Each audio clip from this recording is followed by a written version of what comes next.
Hello and welcome to Within the Frame. I'm Han Da-eun in Seoul. It's yet another summer of record-breaking heat. Intense heat waves continue to stifle the world, resulting in hundreds of thousands of fatalities from heat-related illnesses across many countries. Millions of people remain under heat wave alerts across the globe, with forecasters warning of more ahead. According to leading temperature trackers, the planet had its hottest day in at least 8 decades of record-keeping on July 22nd. And by all indications so far, 2024 is on track to become the hottest year in recorded history. On today's Within the Frame, we zoom in on some of the hottest parts of the world to see how they're coping with the heat. We'll also get expert analysis on the causes of this deadly heat, future projections, and potential solutions. And for that, we first connect with Kurosh Ziabari, New Lines magazine contributor from Iran, where temperatures have recently exceeded 50 degrees Celsius. Kurosh, thank you so much for joining us. Thanks very much for having me. So Iran is experiencing unprecedented heat with temperatures surpassing 50 degrees Celsius, halfway to boiling. We hear the deadly heat has triggered a national shutdown. First, tell us more about the current situation there.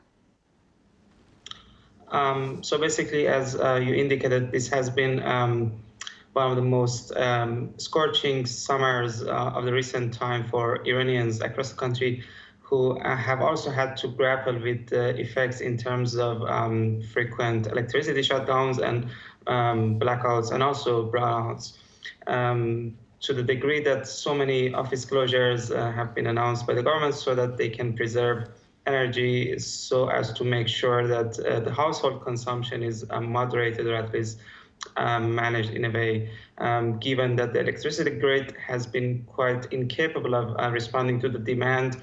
And this has been an ongoing pattern in the recent years. In extremely hot summers, the government resorts to deliberate blackouts in order to be able to strike a balance between the household consumption and the business sector consumption and the production sector. And during the winter, which is the more cold season, also the government, as a result of facing shortages with the natural gas production, has to resort to moderating deliberately and to an extent manipulating the consumption pattern by, again, announcing office closures or reduced working hours for the administrative sector, including so many vital sectors.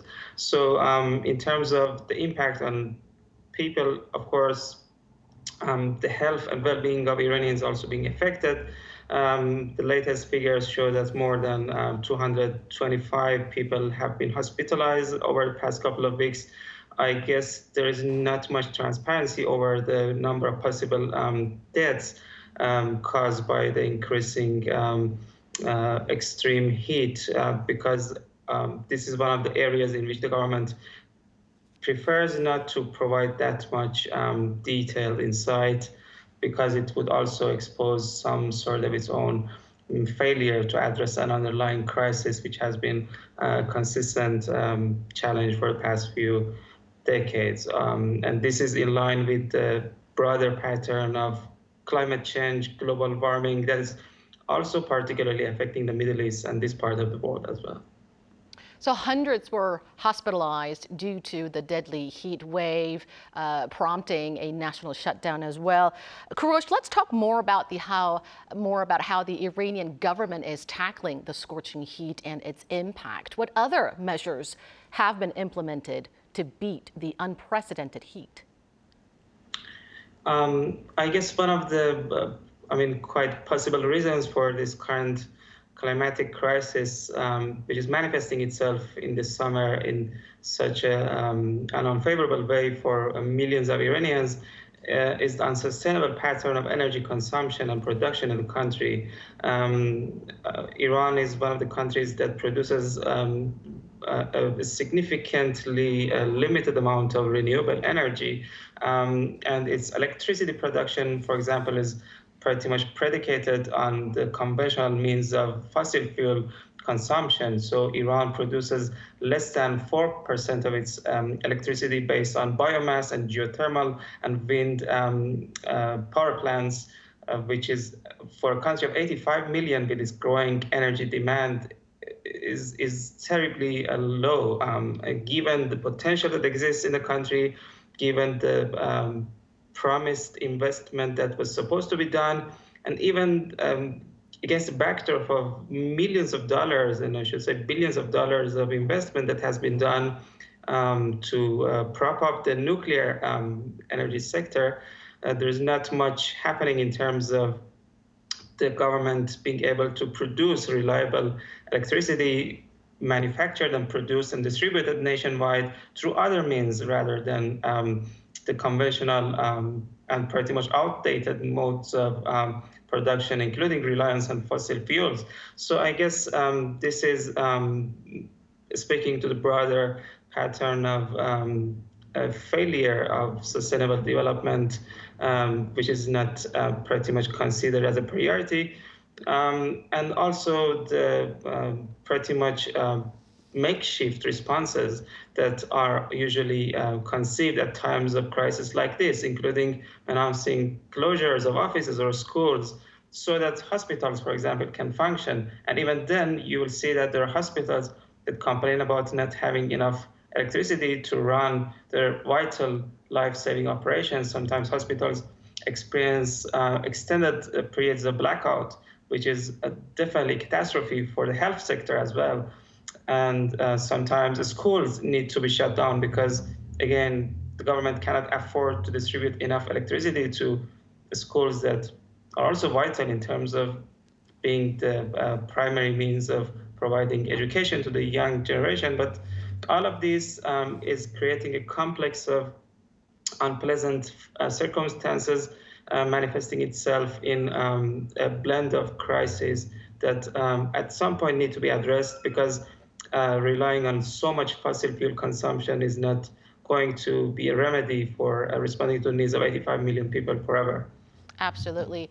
And reports indicate temperatures in Iran and other parts of the Middle East as well are heating up twice as fast as the rest of the globe.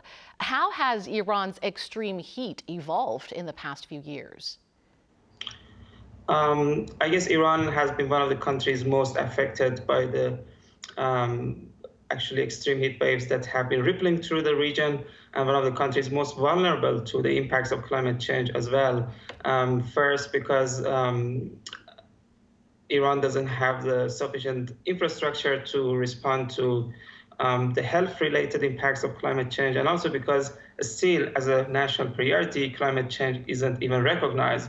For example, Iran is still failing or refusing to subscribe to the Paris Climate Agreement, which would obligate the government to reduce its carbon footprint in line with the international agreement that was made, and prior to that was part of the broader Kyoto Protocol understanding. But unfortunately, because there is this misconception that subscription to any international agreement, any international mandate would breach the national sovereignty or would be part of a universal agenda that would undermine Iran's integrity. Of course, this is a fallacy, but this is how the situation is conceived. So the failure to reduce their carbon footprint, for example, is something that is certainly undermining the ability of the government to come up with more reasonable responses to the not only the global warming and the increased temperatures, but also other extreme heat events that erupt from time to time. For example, at this time, as we speak, over the past few months, the forests in central Iran and the Zagros territory have been enduring an extended period of wildfires. And because there are simply no identifiable means of responding to this, some sort of natural artificial crisis caused by a blend of factors, including the absence of firefighting equipment, aerial firefighting equipment, including helicopters that can extinguish fire under these circumstances, where jungles of fires are affected. The government is simply relying again on volunteers, people who do not have the means to respond to such episodes in order to come up with a remedy. Again, this is not sustainable, and Iran needs to finally understand that there is a need for investment in all of these, because climate crisis is not a joke, and it's not going to leave any certain demographic impervious to its devastating impacts. So being located in a region of the world where its exposure to increased heat waves is certainly inevitable means that Iran needs to take this seriously. You're currently in New York, and we hear that the city has recently encountered the fourth round of heat wave. And amid rising fatalities from extreme heat, some New York City Council members have suggested introducing a new bill that mandates landlords to provide air conditioning for tenants. But it's a bumpy road ahead, faced with building owners' strong opposition. Tell us more about this and your thoughts. Of course, the situation in New York has been consistent with the national trend and the heat wave that has been affecting not just the state of New York or the New York City, but mostly the northeast of the country and also the southern states. And as far as I understand, the mortality rate affiliated and linked with the increased temperature and the heat waves that have been pretty much dominating this part of the country have increased significantly. Last year, I guess there were 2,300 or so deaths linked to climatic events, including heat waves in the United States. This year, again, reports show that more than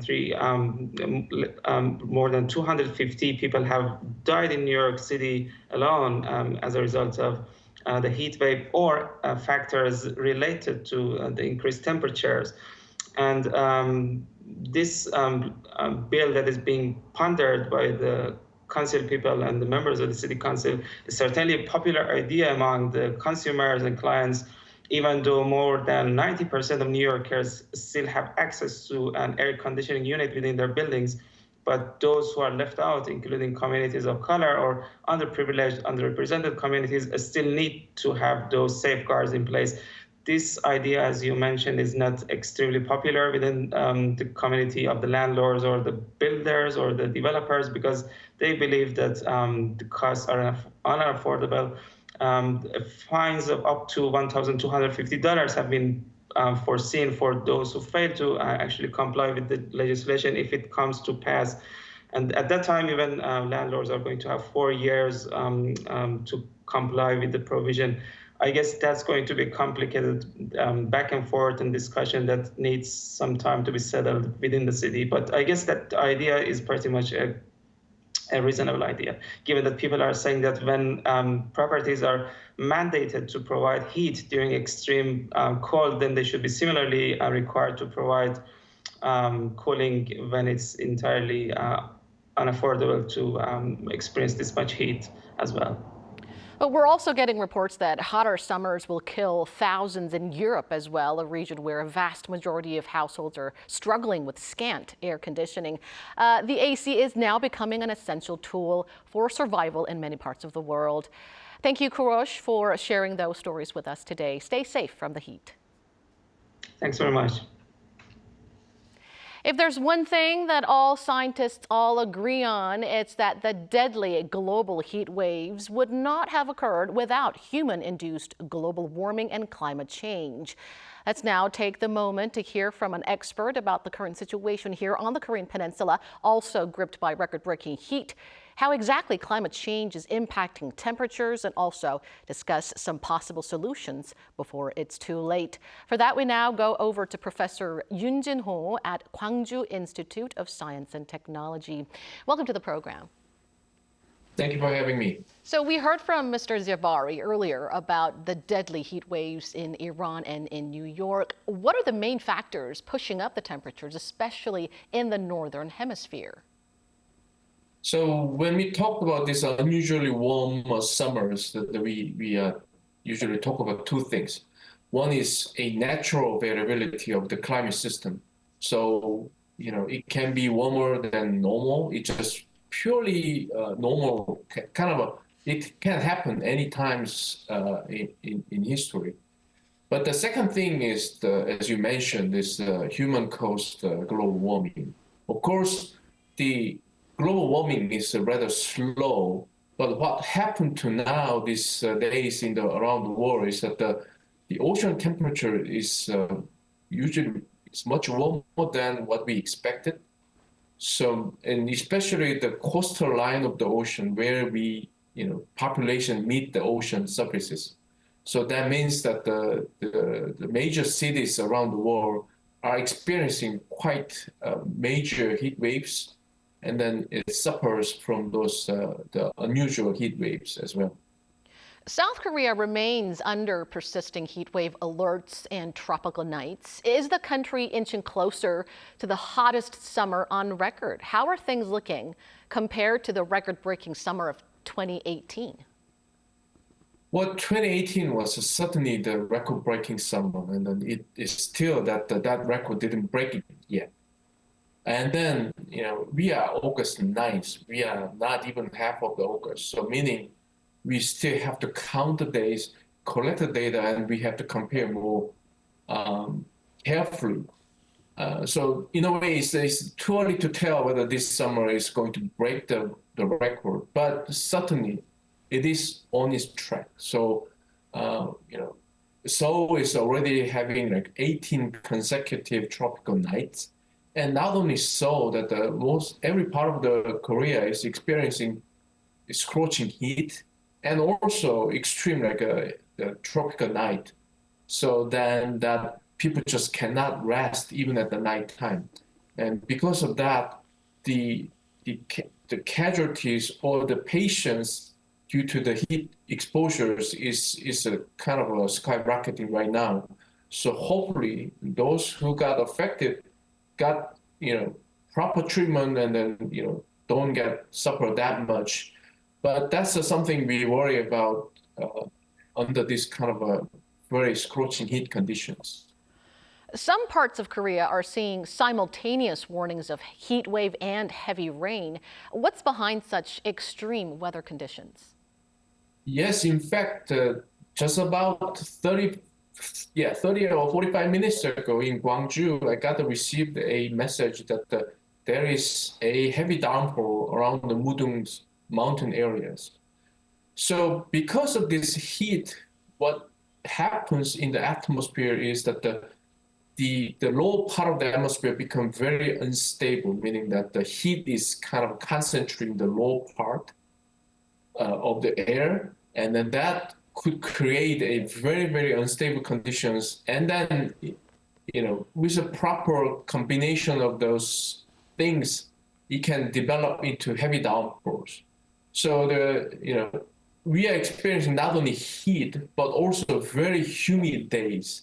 So hot, like a hot means like the heat waves and tropical nights, but also humid is creating very uncomfortable conditions. And that is equal to potentially heavy rains.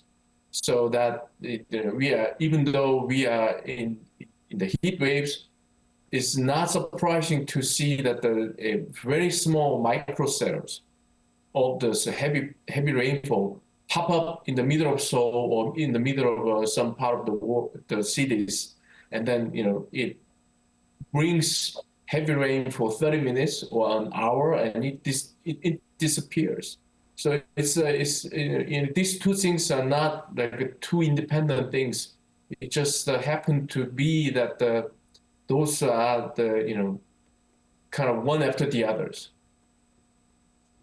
Well, the world needs to act before it's too late. As an earth scientist and an environmental engineer, what would you pick as some of the most urgent issues that need to be addressed to bring down the temperatures? So the urgent matter is, right now is we have to find ways to reduce the human casualties.